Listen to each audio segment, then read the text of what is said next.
sandwich. Sorry. Testing, 1, 2.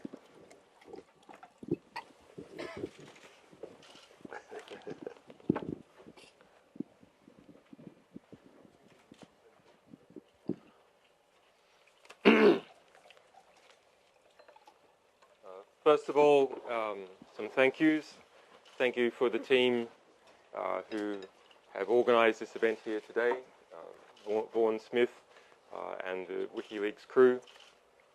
A special thank you to our technical team who has done heroic work on this particular release.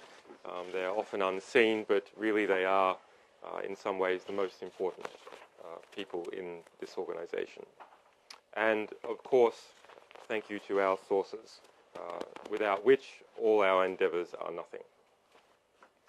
So, today, WikiLeaks begins its release of 5,000 emails documenting the private lives and private lies of private spies. Over the last 10 years, the private intelligence industry has boomed in the United States and in other countries and is now a real factor in world affairs. But with its growth, there has not been a commensurate growth in accountability mechanisms that should be investigating and controlling these organizations, like the controls that are placed on, believe it or not, there are some, on government intelligence organizations and military intelligence organizations. This particular release concerns a US company, Stratfor, which describes itself as a global intelligence organization. Internally, it describes that its goal is to be the #1 intelligence organization in the world and to teach US intelligence agencies how to become like them. On the surface, Stratfor presents itself as something else. While it always started out as a private intelligence organization, it has erected a cover that it is simply a provider of intelligence publications, yes, to government and to military organizations, but also to private organizations and even universities. But the global intelligence files reveal that its roots as a private intelligence organization are strong and are not being dispensed with in any manner whatsoever. In fact, when we look at the accounting data from this organization, we can see that historically, the majority of its income has come from its private clients. Who are those private clients? Well, yes, they include oil companies, the US Air Force, Lockheed Martin, Raytheon, Bank of America, and so on.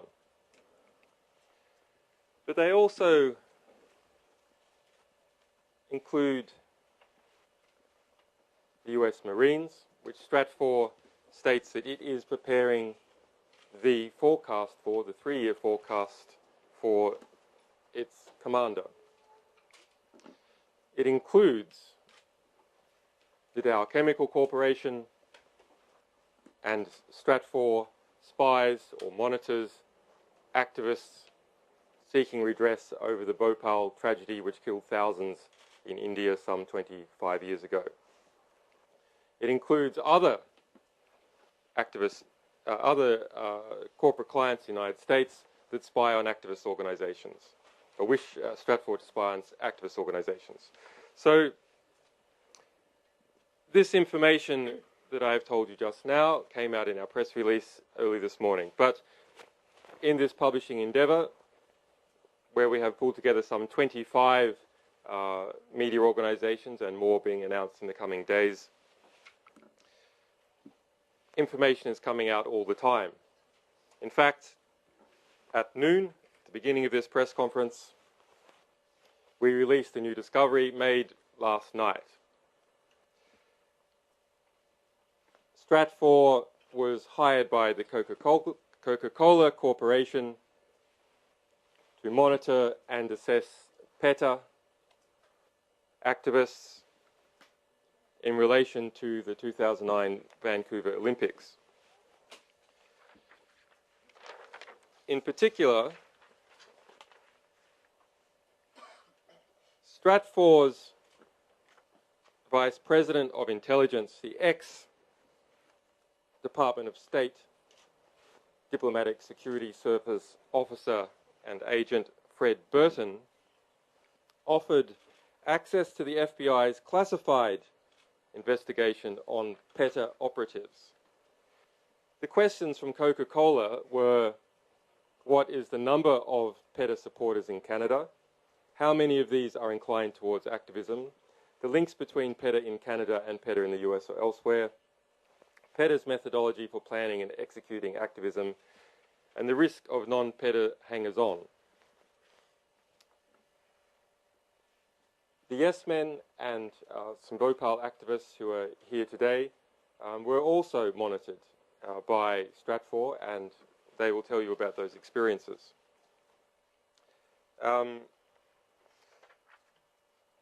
Stratfor has engaged in a number of actions and discussions in relation to Wikileaks and to me personally. The detail of that will be coming out over the following days, but there are more than 4,000 emails discussing Wikileaks and our activities. The interconnection between Stratfor and government, Stratfor and the US government, has made that a real issue. This is an organization that does not just collect information. Collecting information through bribes, through insiders. It is also an organization that acts on that information to subvert particular groups, including Wikileaks. When we look at the News of the World scandal, we must see, in relation to private intelligence organizations like Stratfor, that this is small cheese. Stratfor set up an international payment laundering network going through the Bahamas. You can check email ID 1409763,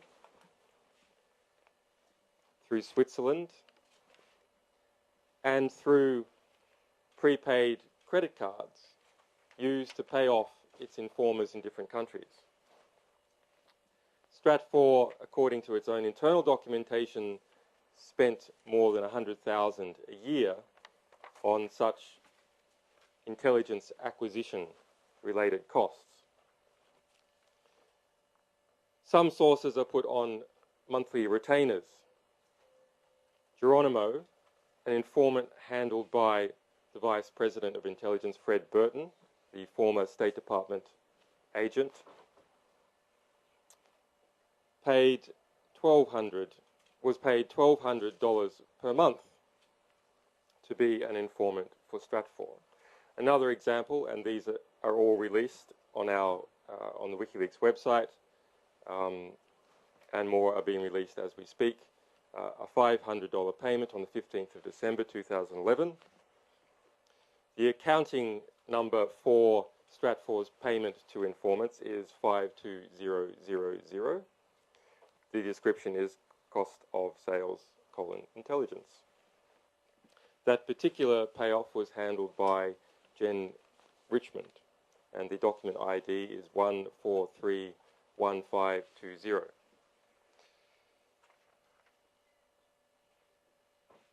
Rather than steal the thunder of our other partners, I will now hand over to them. Is the connection to Lebanon ready?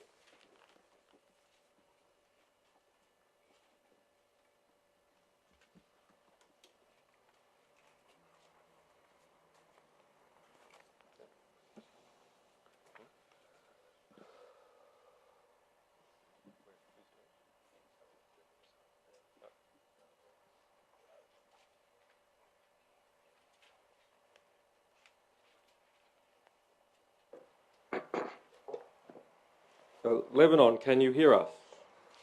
I hear you, yes. Okay, great. Everyone else can hear you as well, so you are free to begin whenever you like. Are you ready for me? First, perhaps we should introduce you. Maybe. I'll introduce myself if you want. Sure. Go ahead. Go ahead. Okay, I'm Jamal Gossam from Al Akhbar newspaper. Of course, here at Al Akhbar, we are based in Beirut, which is a city known to attract a lot of attention from intelligence agencies of all sorts. Just last summer, we had an incident or a well-publicized incident with the CIA, which was forced to shut down its Beirut operation because its agents were exposed. And an event like this normally helps businesses like Stratfor to step in and fill the void. And that's only natural. The problem with that is that a company like Stratfor is out there to make profits. And the nature of business makes it cut corners at some point. And we saw that in some of the emails we read where they actually use Google Translate to read Al Akhbar news articles, and this is a guaranteed way to for good intelligence to be lost in translation. In any case, the exposure to this type of atmosphere and agents that you see and intelligence gathering professionals that you see in Beirut teaches you one thing basically, and it's that it's not all that it's propped up to be. It's not the image portrayed in movies of a secret agent. Most intelligence gatherers turn out to be a bit, how should I put it, geeky. It's not, there's anything wrong with geeks, of course, but there's really just some people who majored in Middle Eastern studies and ended up doing a semester abroad in Beirut or Damascus or Cairo, end up working for companies like Stratfor or for agencies like the CIA or others, and they turn out to basically produce information that's a mixture of some good sources that they might get, like Stratfor had with like source code named ME1, or combined with a lot of Google translations, which don't amount to much. And again, I think I didn't do justice to geeks. After all, some of them are on the other side. Some of the geeks at Anonymous, for example, if this is who was behind the hacking incident at Stratfor, they're a bunch of volunteers fighting for truth, transparency, and free flow of information, while the Stratfor professionals get paid to be in the business of making secrets and keeping information a privilege for the few instead of for everyone. And this is, well, in this line, of course, Al Akhbar stands clearly with the free flow of information. And my understanding was always that this is where journalists should always be. Thank you. Thank you, Yamal. I understand that you have Yassan Al-Sadi there who might want to say something too. Second. Oh, it's on a different line. No, you haven't. We're going to call somebody else. Thank you.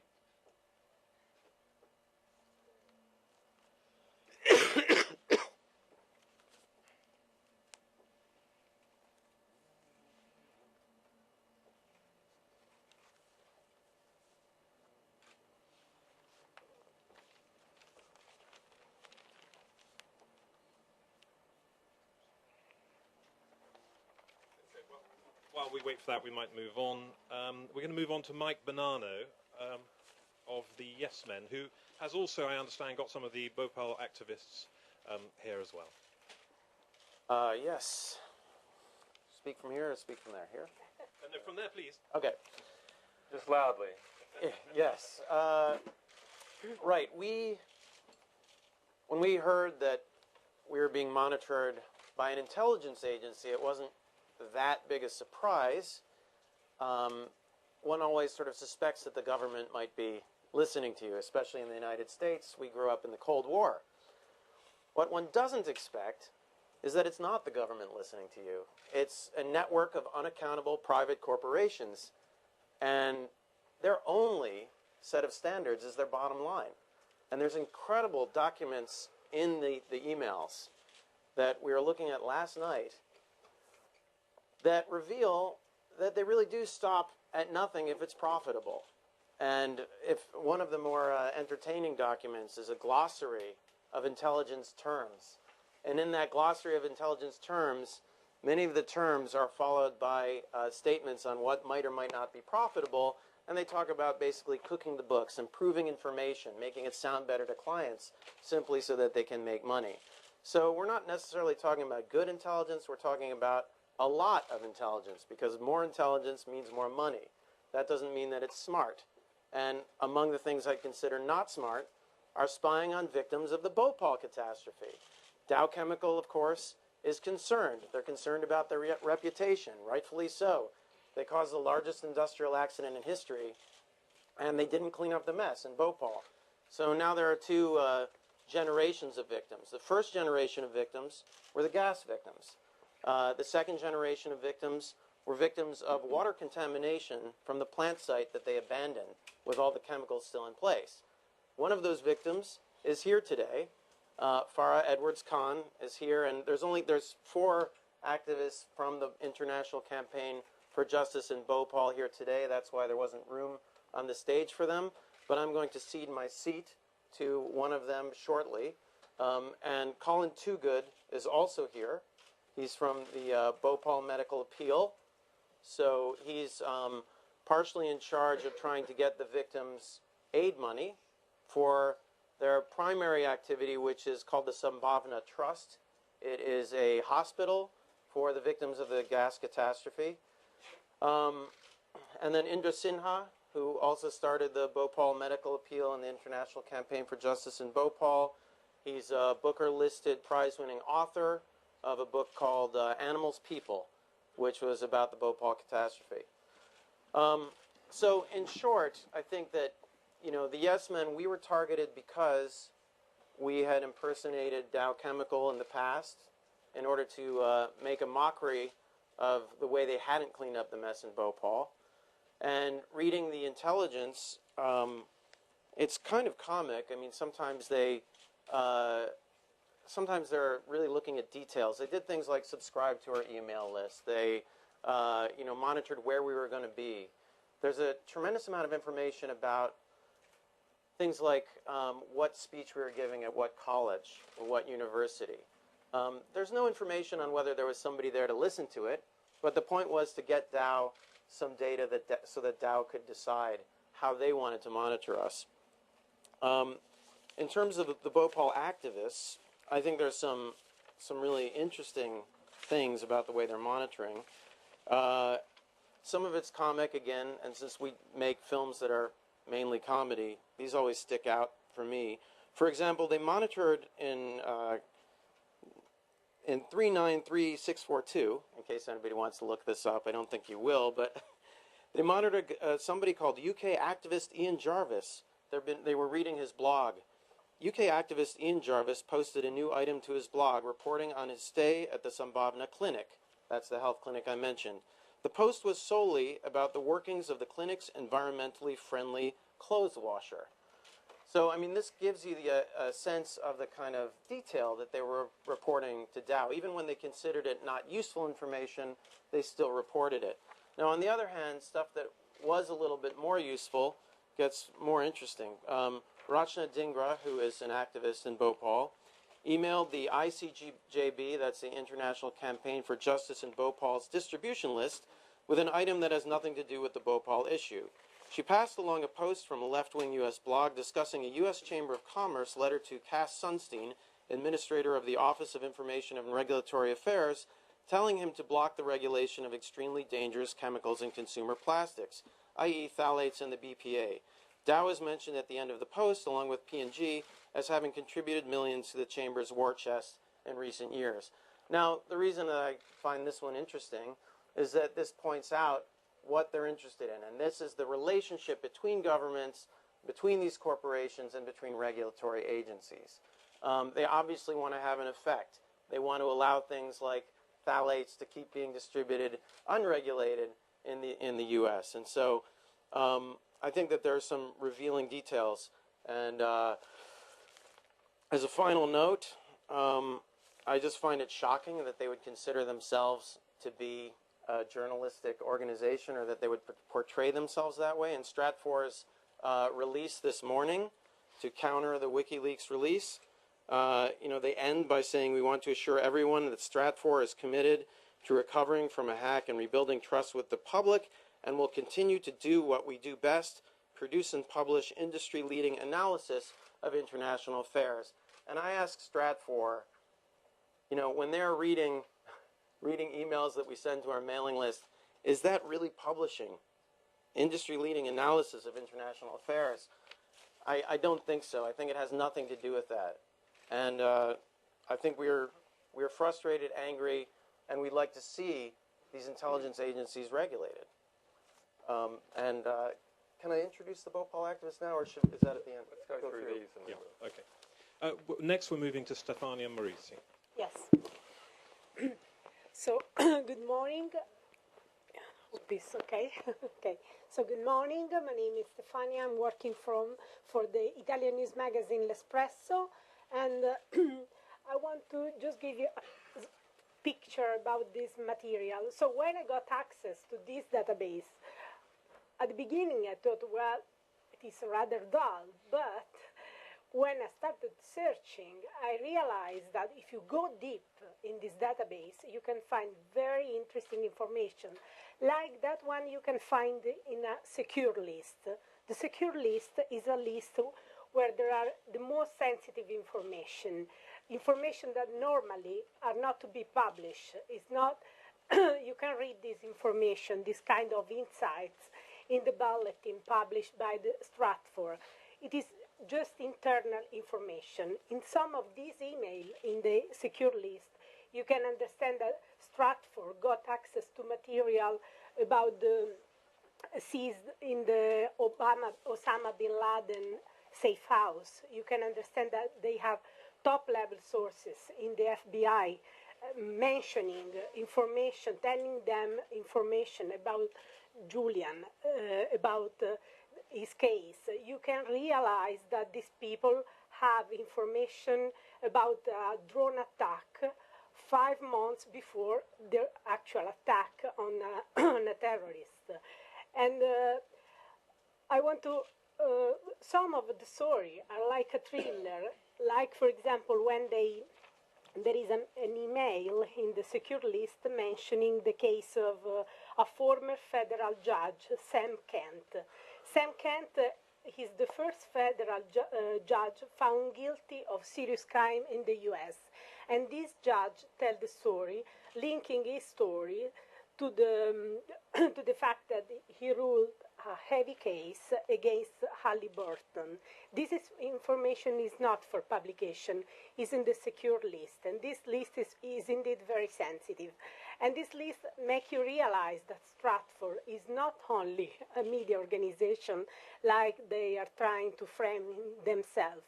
I mean, we don't have clients. In this list, they put all the information for clients, or sensitive information for clients. We are a media organization. We have readers. We have not clients. We don't gather material about monitoring movements like Yes Men, like movements.org, which is another organization monitored. We don't have clients. We have just readers. Finally, I want to spend some words about this database, because when I got access to this database at the beginning, it was very, very difficult to manage 5 million documents. But finally, Wikileaks was able to create a database which is wonderful. I mean, this is cutting-edge journalism, and it's stimulating for media organization to work on this cutting-edge journalism. We're now going back to Lebanon. We're going to put on... Is it on? Here is Yassan Al-Sadi, again of Al-Akbar. Hi, everyone. I hope you can hear me. We hear you. Excellent. My colleague in Lebanon pointed out a few things that I wanted to elaborate more on the general Middle East situation. And what we saw from our preliminary readings of the emails from Wikileaks was an institution that completely seems disconnected from the realities, the political, social, and economic realities of the regions they cover. Now, for us specifically, we were looking at the Middle East because we are a Middle Eastern newspaper. And some of the examples that come to mind are, well, there is an inherent racism within Stratfor. Off-the-cuff remarks that seem to discount Arab statements for whatever reason. There was one example where they were discussing a Palestinian news editor for Ma'an News, and he was considered a nut for implying that the only way to liberate Jerusalem was through a military honor. In comparison, when they were talking with an Israeli source, despite the Israeli source's racism towards Arabs, his aggressive demeanor and all that, his information was considered valuable. And I think that example is symbolic of the way Stratfor values certain types of information that reinforces the narrative and ideology that they portray and push forward. Other examples, I think Jamal kind of pointed out, they lack Arabic speakers, they lack actual Arab experts, so they over-rely on sources, specifically ME1. And their over-reliance is it's hilarious because it's very, it's dependent. It's a dependency kind of relationship where whatever ME1 says goes. So in one email, there was a whole discussion about the sect of two generals in Syria that are close to the Syrian regime. Now, these two generals are Sunni, but ME1 told Stratfor that they were Alawis. And when one analyst pointed out that the OS, which is open source, publicly available information, shows that these two individuals are Sunni, the handler for ME1 was quick to defend ME1 completely and believe his statements no matter what. These are just a few examples. I do want to point out that there is so much information that WikiLeaks pulled out for all of us to see, and we are only able to scratch the surface. And I definitely think the more you dig in, the more it comes out, the more information and shocking things come out that are very startling. Other things to keep in mind in terms of what Stratfor is doing for the Middle East is their overemphasis on jihadist militancy. Like, for example, in their creation of their decade report for 2005 to 2015, in terms of the Middle East, they quickly placed aside dissent towards repressive regimes and highlighted the conflict between the U.S. and Al-Qaeda as the key conflict. When, if anyone knows anything about the region in West Asia, North Africa, Al-Qaeda is nothing. They don't have as much support and they don't have that much power or influence as a lot of organizations like Stratfor try to emphasize, for whatever reasons they do. And this leads to the other problem. When media agencies, mainly in the West, and intelligence agencies and government agencies rely on these institutions for information, it reinforces the problems that we have been seeing because they believe this flawed information, creating policy that is equally destructive, and it creates a cycle over and over again. So, yeah, this is what we've gathered so far, and I'm sure the more we dig in, the more exciting things are revealed. It's an exciting time to be in journalism, that's for sure. That's for sure. Yassan, thank you very much. Can you stay on the line there, because I'm sure there'll be some questions for you. We're now going to move. You there? Yes, thank you. We're now moving to Carlos Enrique Bayo of Publico in Spain. Hello, good morning. Well, really, it's been exciting. I'm Carlos Enrique Bayo of Publico Spain. It's been exciting to work with these materials because although it's very difficult to dig in, as he has just said, we have been struck by the fact that most of the money that came into Stratfor was from public sources, because most of the customers are government offices, agencies, ministries, the military, etc. So it's public money. What Stratfor receives from many subscriptions for its services and analysis. Public money from many countries, and especially European nations that funds and gives huge profits to a private company that acts as a shadow CIA and basically protects US and US companies' interests around the world. Public money used for the benefit of American individuals using dirty tricks in espionage, and that is not journalism, used without the knowledge of the citizens and, well, the taxpayers of these countries.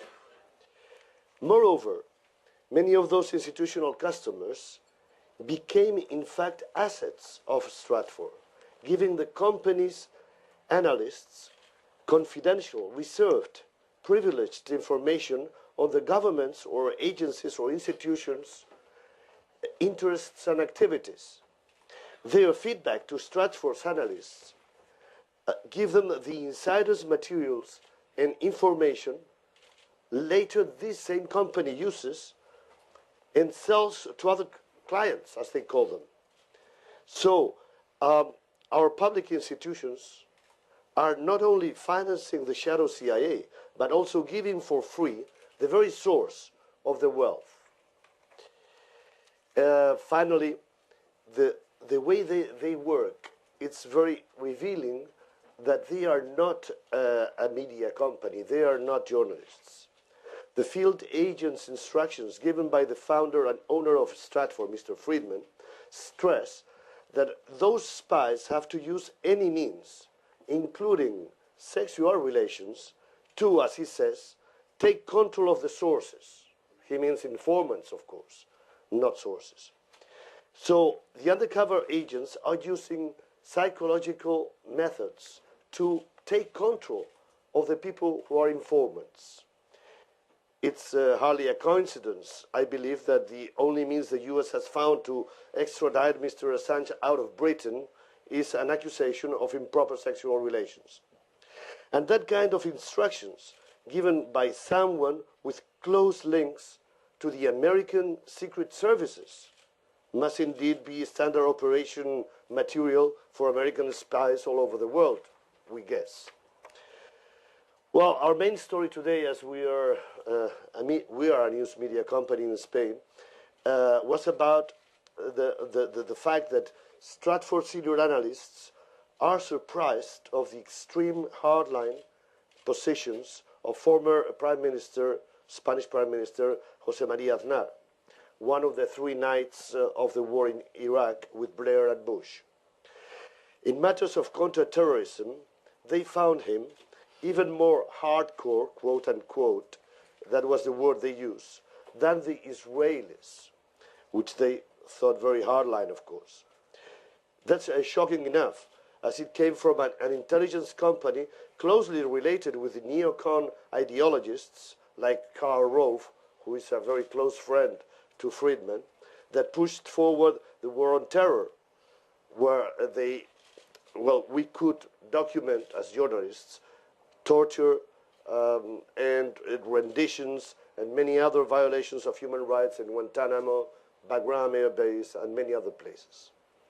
So we have the knowledge that this is not a media company. This is an intelligence agency where the espionage has been privatized. It's like another privatization of a public service. In this case, a secret service, which has been privatized for the benefit, for the enrichment, to make wealth for individuals. That is not journalism and will never be. Thank you.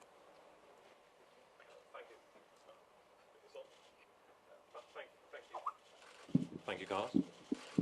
Now I think we'll go to the Bhopal activists that you wanted to bring on. I do want to bring them on. I just want to mention one more thing. You were talking about how they're receiving, money is coming in from the client, and then they're selling information on to other clients.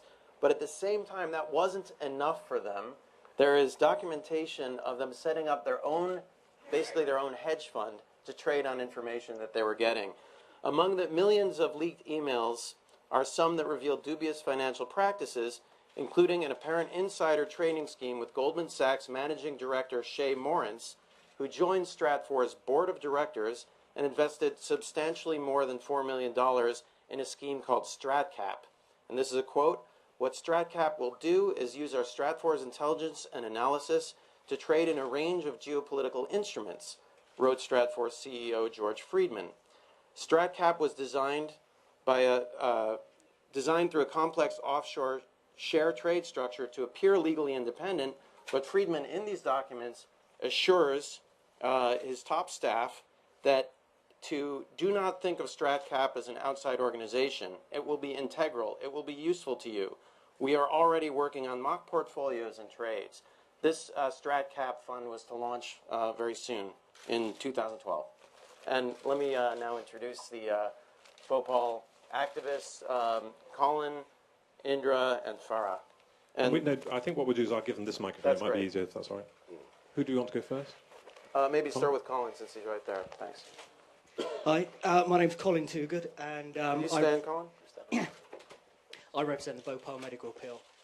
Now, the first thing to point out, the interesting thing to point out, is that the Bhopal Medical Appeal is a very, very small charity, very small UK charity, and we raise money for a medical appeal. So in the first instance, that would really make you want to question why we have a company like this sniffing around us. Now, the answer, of course, is because we are still looking for some form of justice for the Bhopal disaster. In fact, in our case, it's not just a question of justice as an abstract notion. There are still people being poisoned out there. It's a genuine live medical issue. So the big question is, why are they sniffing around us? And the answer can only be that there's something to hide. But I'd also would question, as was raised earlier, the value and the veracity of some of the so-called intelligence. We, the Bhopal Medical Appeal, work quite closely with the International Campaign for Justice, which I guess arguably are the sort of, if you like, the more hardcore activists and the ones you might more easily expect to be being, snooped around. But yeah, the intelligence we share is facts. It's not just some, it's facts around the case. It's things which can, we're extremely thorough with our research. Are things that we can stand up and speak in a court of law. It's not just a load of stuff, shadowy information about things that we might be doing. But to pick up on that, the funny thing about it is the quality of some of this stuff. It's one, the information is not great. I mean, they even get people's names wrong, for instance. But it's what they do with the information. And an example I'll give you was something that we did in 2009 with the Yes Men. It was a stunt to produce a bottle of fake mineral water product called Bhopal, but it's spelled B''O''Pal. And we decided that we would challenge the boss of Dow UK to drink some actual toxic Bhopal water in this fake bottle. Seemed like a great idea. And we worked on a kind of pretty much a sort of an escape from cold, its level of security, up until the day before we were going out to Staines to present this bottle. And when we got there, we found that they'd shut the entire organisation for the day. Now, one, that tells you, as we suspected anyway, they'd been snooping around us and they knew what we were up to. But the second, as I say, it makes you question how smart they are. I mean, is that really the right thing to do? And the answer to that is no, because, of course, the airwaves, or the internet, of course, was just alive with this for days. I mean, there was, 15, 20 pages of results on Google along the lines of activists shut Dow down for a day. So just to conclude, I think it's extremely, it's depressing that a company like this is sniffing around us. And I think that really what we would ultimately ask is, what is the value in that, and how much is it costing? Wouldn't it be better PR just to get out and clean Bhopal up? Thank you very much. It'd be good to have Farah speak, or Farah in here. Hello, my name is Farah Edwards Khan, and I am from Bhopal. And I was there when the accident happened in 1984. I was 10 years old. And I saw the horror that happened then, and I see the horror that happens now. And I am not surprised at what is happening. I know that Dow is dirty, because this is what they've done to the children of Bhopal. They are a dirty company, and they've messed up Bhopal. They've messed up around the factory. They have made a huge and terrible mess which they don't want to clean up. I am really angry with them, and I'm really grateful to WikiLeaks that they have brought this out into the open. Now what, Dow? Now what? And this is Indra Sinha. Do you have something you want to add? Hello, yeah, my name's Indra. Could you stand, please? Sorry. I've been involved with the Bhopali since 1993 or 94, helping to raise money, along with Colin and others, for the Bhopal Medical Appeal, which run the clinics in Bhopal, and also involved with the campaign. And with my other hat on as a writer, as a novelist, I wrote a book called Animals People, which had some success, which was based loosely on what had happened there. I was trying to tell the story like a kind of parable. And what I'd like to say vis-a-vis Dow, Bhopal and the media is this, that Dow have long since realized that if they can stay out of courts because of their allies in government and their ability just to complicate and manipulate cases, so what should have been a legal battle about issues like inherited liability and responsibility for contamination have become a PR battle. And so they're using the media to play sound bites, which are actually ultimately meaningless, but very few people question, because there has to be a level of understanding to be able to decipher them. That's one thing. They've also used the media in a sort of flyaway, really. They once tried to portray us as terrorists. I was shortly after 9/11, and the New Jersey something Ledger, I've forgotten the name of the thing, ran a story which said Bhopal's terrorists stormed Dow plant. And apparently these Bhopal terrorists had taken the guards captive, had stormed into the plant demanding, making some demand, had asked for coffee, and when the coffee was not to their liking, they'd shot someone, shouting, "The little things in life matter." After this, they revealed that this is actually an exercise with the FBI and SWAT teams and what have you, but not before. They'd actually made that smear. So, again, I think it helps to make the point what the work that Julian's done with WikiLeaks and these new revelations, that some of the world's poorest people for nearly 30 years now have been fighting a battle, not just against a company, but against its allies in government. We just heard about allies in Goldman Sachs. I mean, it's like all the sort of power and money elites and the military on one side, and these people with nothing on the other. So that's where the media could take a deeper interest and look harder, and we're here to help with that. Thank you. Everybody you've heard is available for questions, and so who would like to ask some questions? Could we have a hand up first? I'm Van NOS Dutch TV. You said they're not only collecting information but also acting on it, right? Subverting activists. Can you give a few examples, like, of those actions against WikiLeaks? We've looked at of course, look most closely at the actions in relation to us. But those are embargoed for the next few days. So I think the biggest story that is likely to come out of this probably in 3 or 4 days' time in relation to WikiLeaks. Unfortunately, I can't give the example now. Next question. Since we're live streaming, I'd quite like it if you could speak in the microphone. We can hear you there. Jerome Taylor from the Independent newspaper. Can I ask either Julian or Kristen, or actually any of the panel members, whether they have any concerns about how this information was got at, in that a lot of the previous publications that WikiLeaks has done has come through whistleblowing. It seems that this particular information was very much stolen as part of a hack attack. Do you have any qualms about how that information was obtained? We are a source protection. Do we need to make the mic? No. We are a source protection organisation. As a source protection organisation, and in fact, simply as a media organisation, as a matter of policy, we don't discuss sourcing or speculate on sourcing.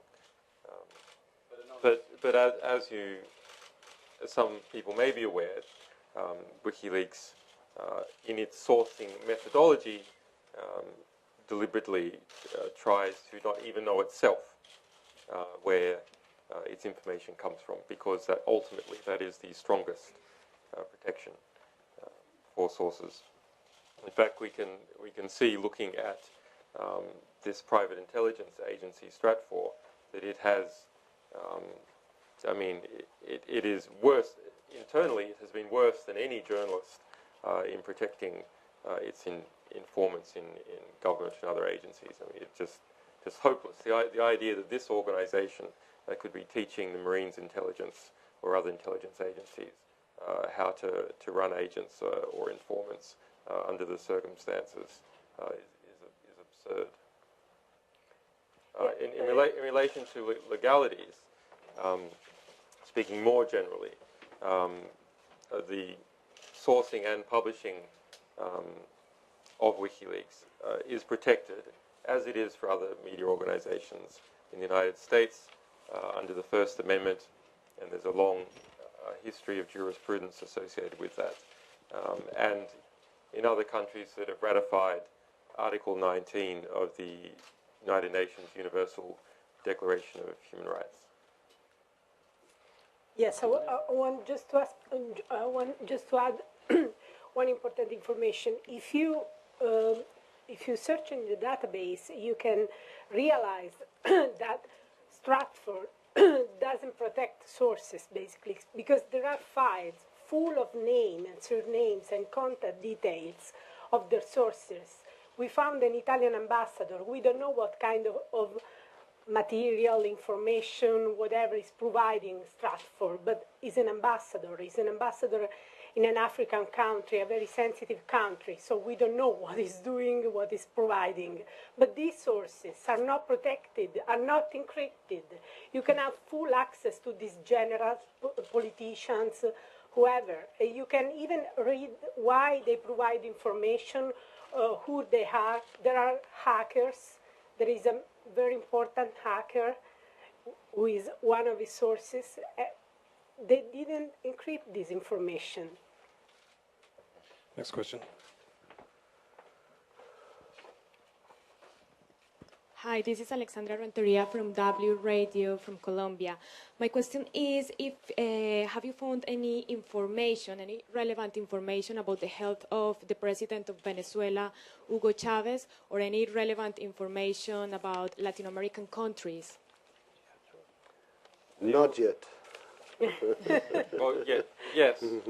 There are some was released last night. There is a significant amount of other information. There is an example of one of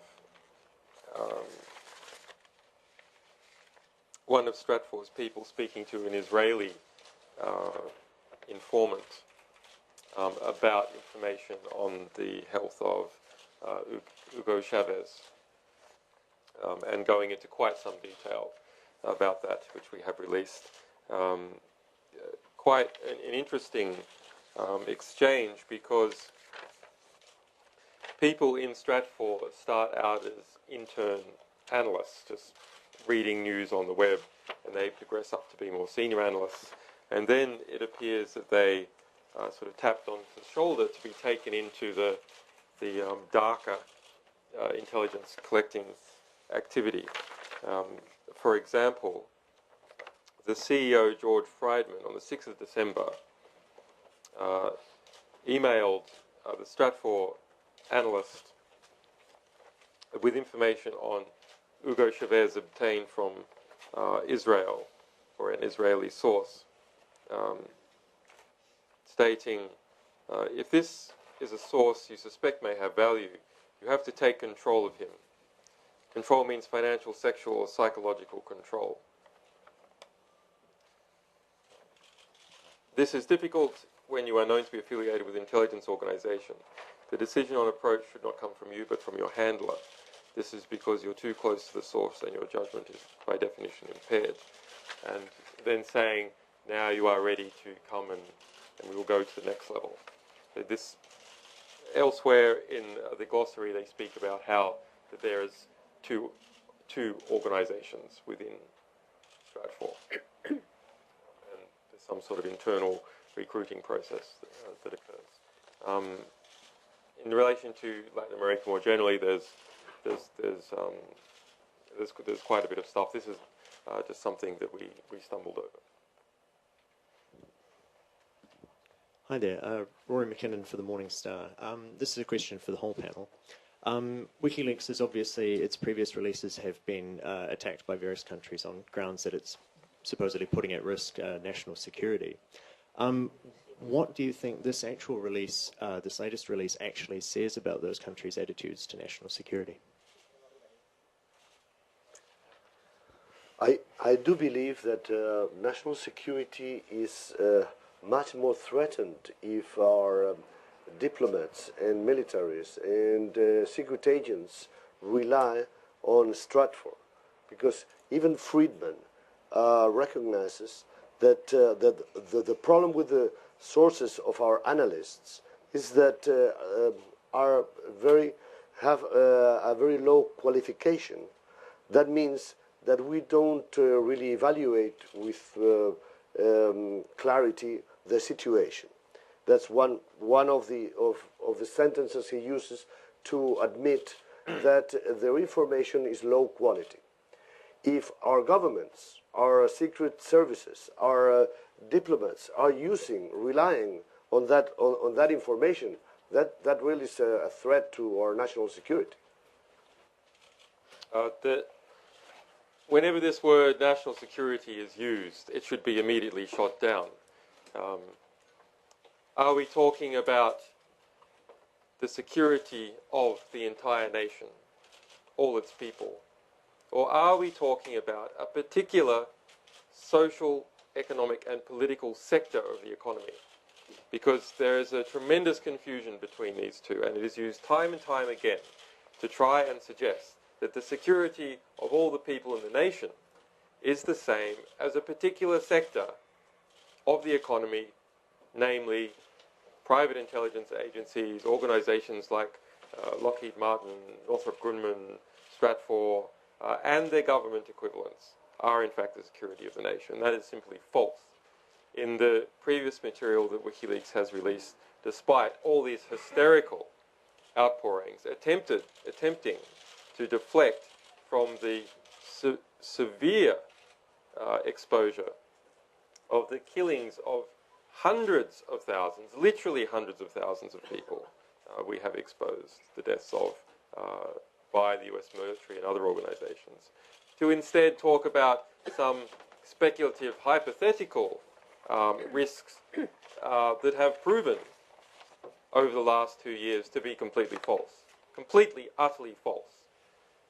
And yet, that smear and that distraction was used all over the world and is embedded in many people's heads. And it's your responsibilities as journalists to not permit that to happen in future, and in fact to undo the willing participation in that sort of hysteria, that sort of neo-McCarthyist hysteria that occurred over the last 2 years. But as for this material, no, we don't perceive there to be any meaningful risks, except for those organisations that have committed wrongdoing and need to be taken down. Robert Börjesson, Expressen. This is a question to Mr. Assange. There's some information in this release regarding Sweden's Foreign Secretary, Carl Bildt. Do you have any more information about Mr. Bildt? And when will you release the alleged information that he was an informer for the USA? Well, you were from the Expression newspaper, which fabricated an entire story and made it front page and 4 additional pages last week. And as a result, the Foreign Minister of Sweden has been on some defensive rampage against this organisation. Completely absurd. Sweden, in relation to Carl Bildt, is acting like a political kindergarten. It is totally absurd. As a result, we simply do not answer questions to your organisation. As you know, your organisation works hand in hand with the moderate party. It is owned by the Bonniers. Come on.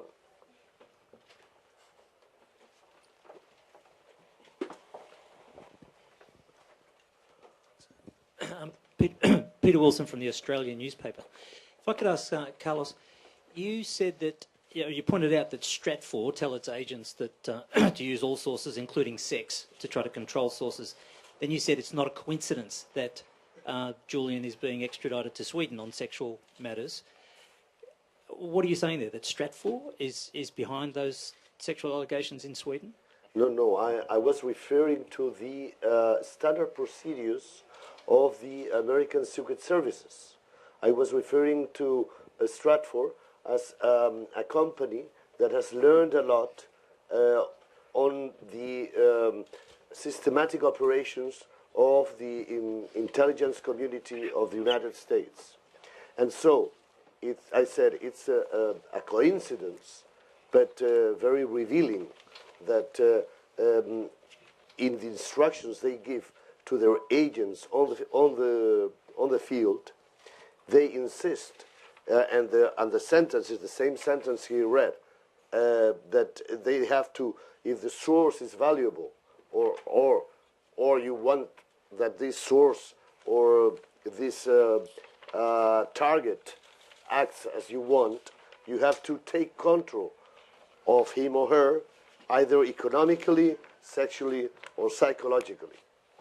That's a standard procedure then for secret services around the world, maybe not, but the American services, I'm sure they do this kind of covert operations.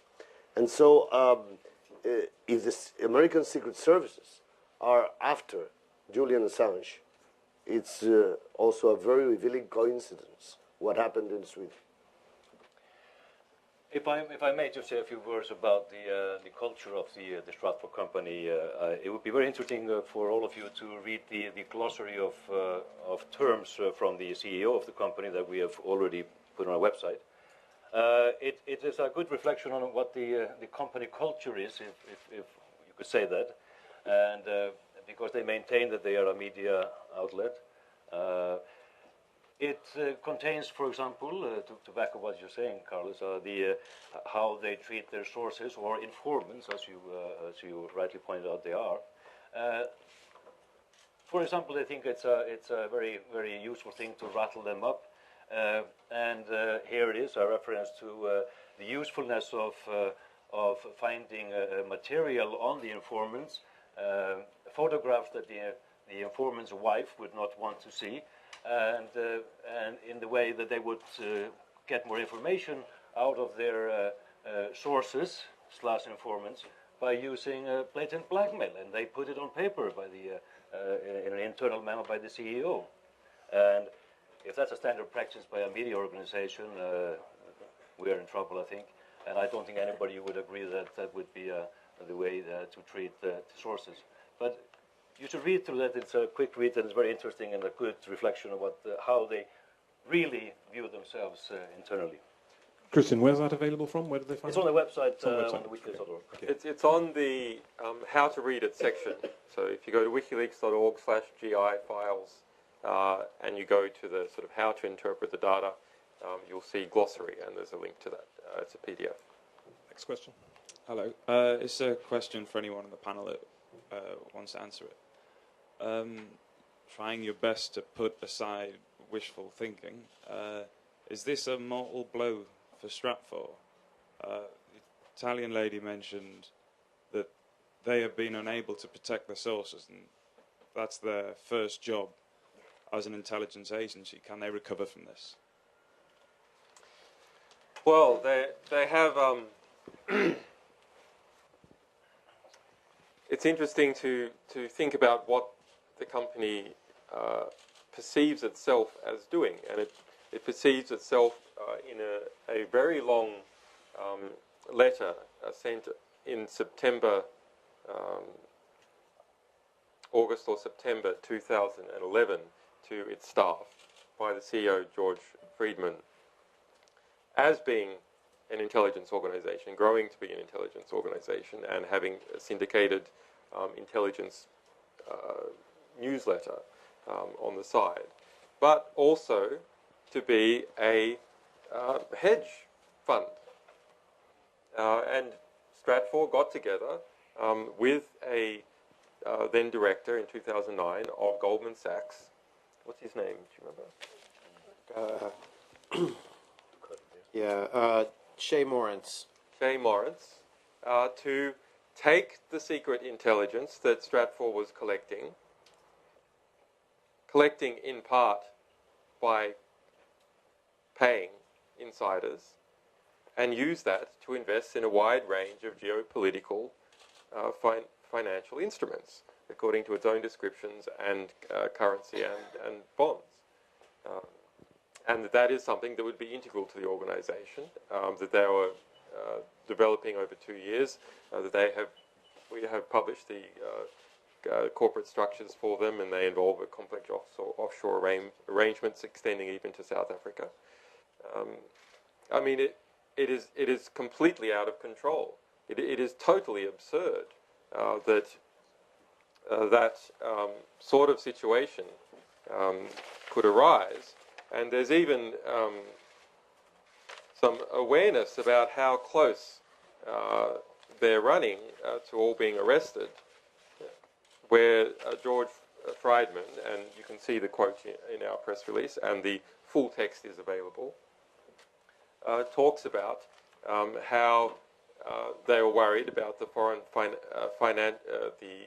Corrupt Practices Act, presumably in relation to bribing informants, and they had hired lawyers, in fact, because they were so worried about it, and that the CEO didn't want to, quote, be doing the perp walk.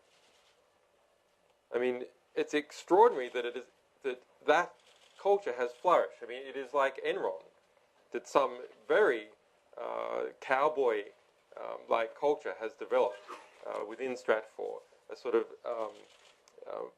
people playing James Bond in the most absurd manner, in many cases, the most ineffective, hopeless manner.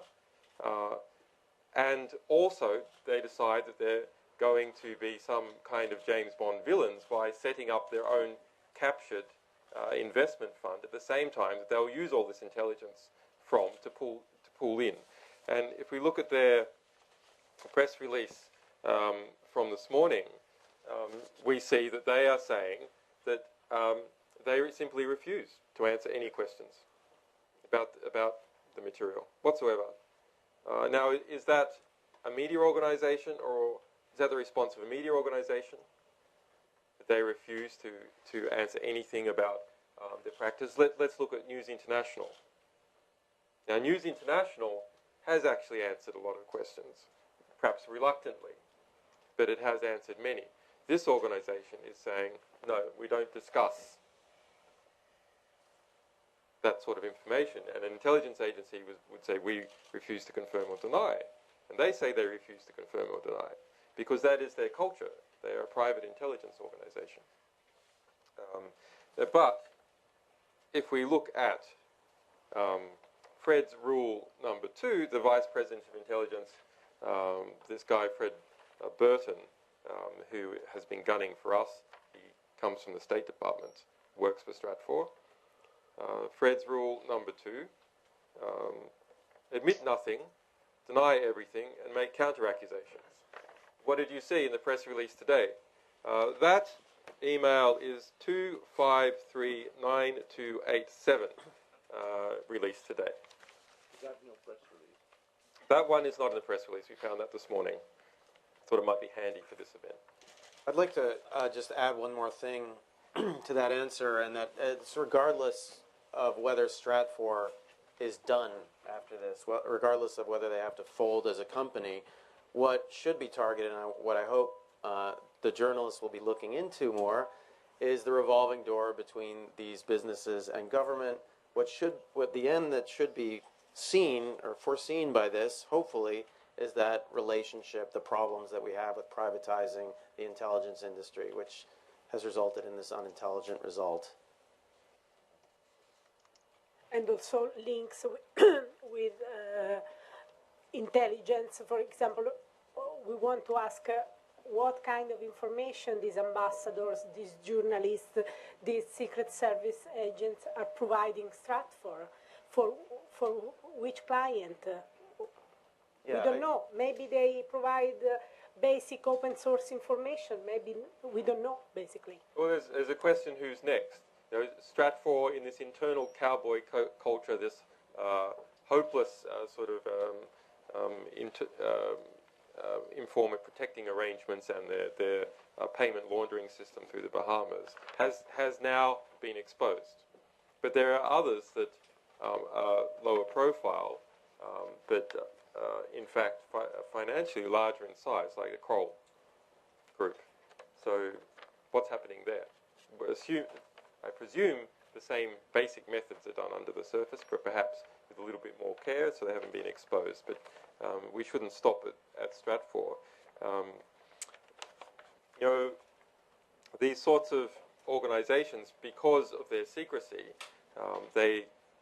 corruption flourishes within them. But the other thing, and in fact it's the one thing that has really saved the world, is that incompetence also flourishes in the dark. So we can see that this sort of opportunistic incompetence within Stratfor, from email number 10611018, which we released today at midday. Random business idea, network security. I was reading a solid Forbes article on Assange and said that a large number of deep-pocket corporations were looking into leak-focused network security after these Wikileaks episodes. I was wondering if it is possible for us to get some of that leak-focused gravy train. This is an obvious fear sale, so that's a good thing. And we have something to offer that IT security companies don't. Mainly our focus on counterintelligence and surveillance. That Fred and Stick, this Fred is Fred Burton, diplomatic security service guy, know better than anyone on the planet. We did a lot of good work with all the personal executive security analysis, in fact, I'm not so sure that leaking is an IT problem that requires an IT solution. Completely incompetent, opportunistic, and that is the culture within this organization. The problem is, it's also a very influential organization. You know, its intelligence newsletter alone has some over 200,000 subscribers in very influential positions. Yes, 300,000. 300,000. Yes. Malcolm Turnbull, for instance, is just off the top of my head, who's the deputy leader of the Australian opposition, the immediate previously leader of the Australian opposition, was a subscriber. So these people are being influenced in their activities, and they're also, some of them are also giving back, and when they give back, it doesn't just go off to... So when someone in the State Department gives Fred Burton information about Wikileaks, well, it doesn't necessarily just stay within Stratfor or go to other parts of the American government. No, as we've seen in these other cases, it goes to the private clients of Stratfor, private corporations like Coca-Cola and Dow Chemical and Lockheed Martin. So Liam Vaughan from Bloomberg.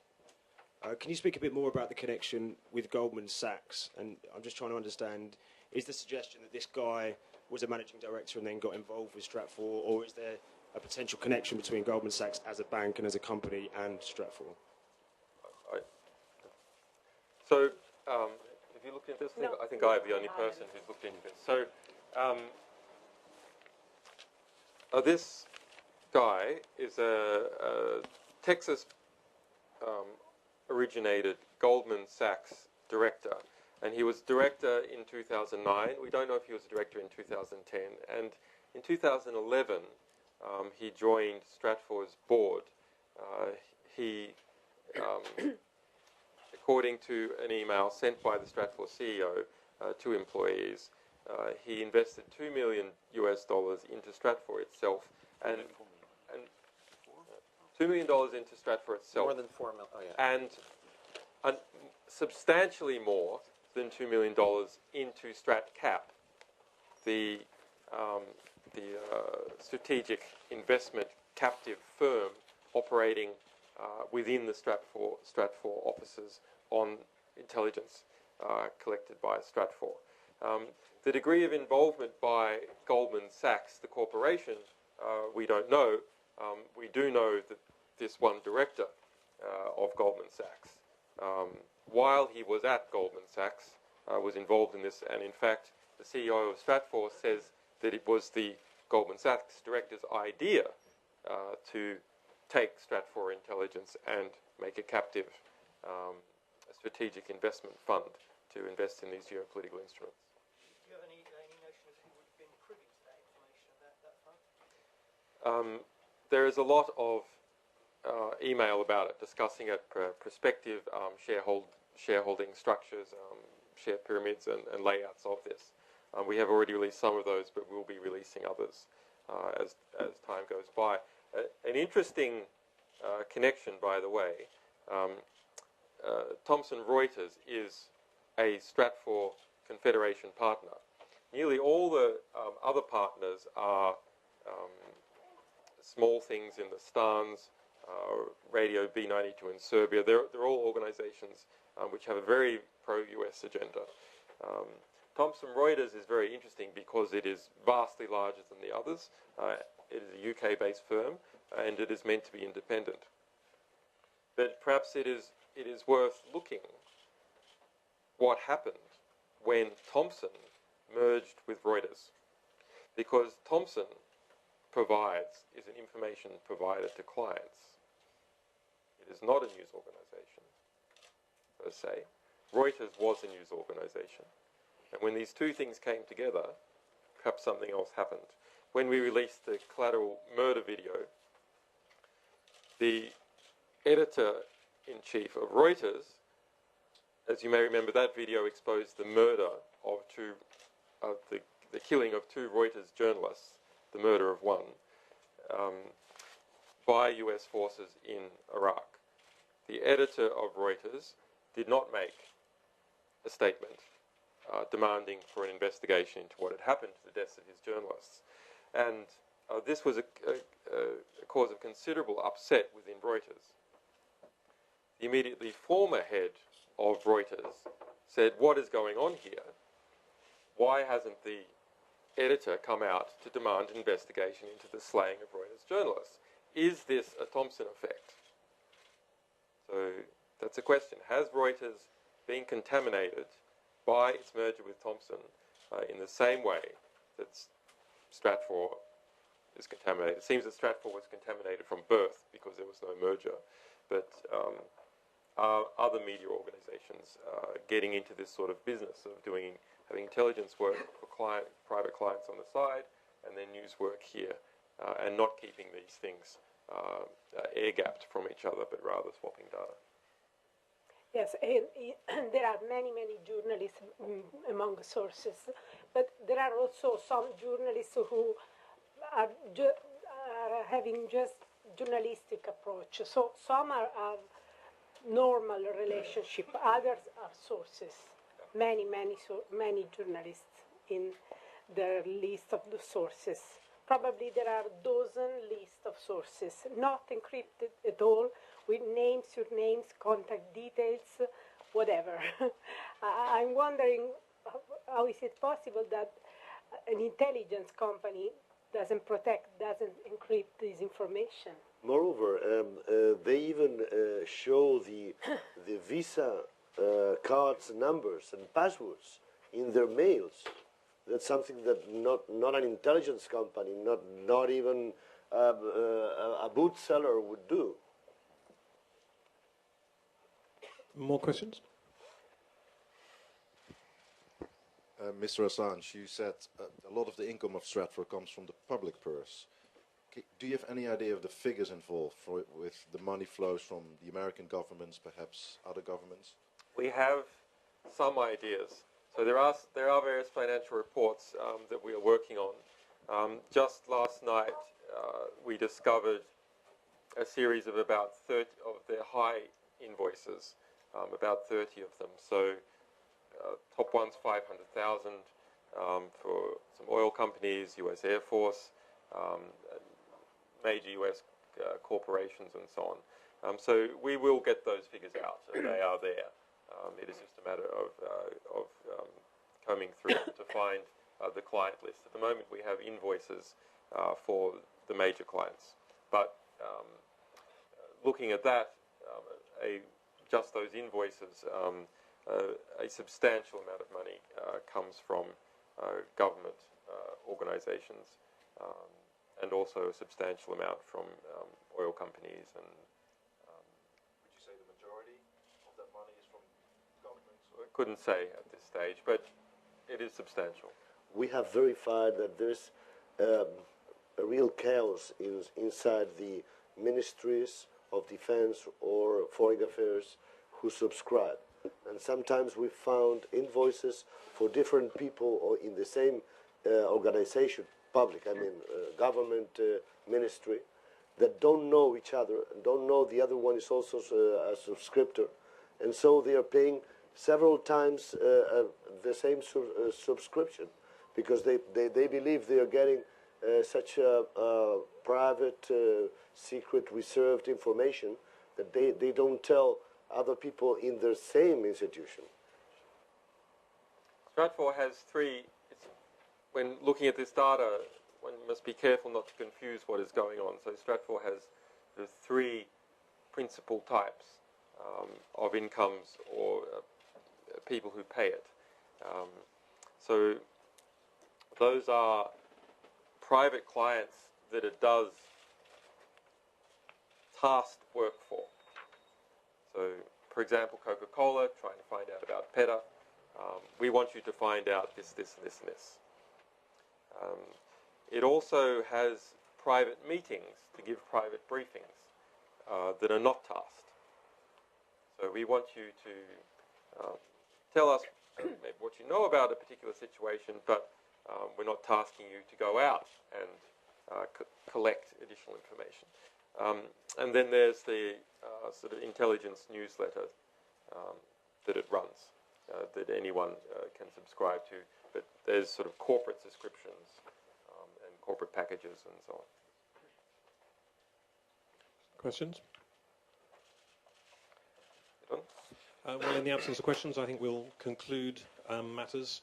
Hopefully, the panelists will be available for interviews if you make individual arrangements with them. Thank you. Thank you. Thank you very much. What?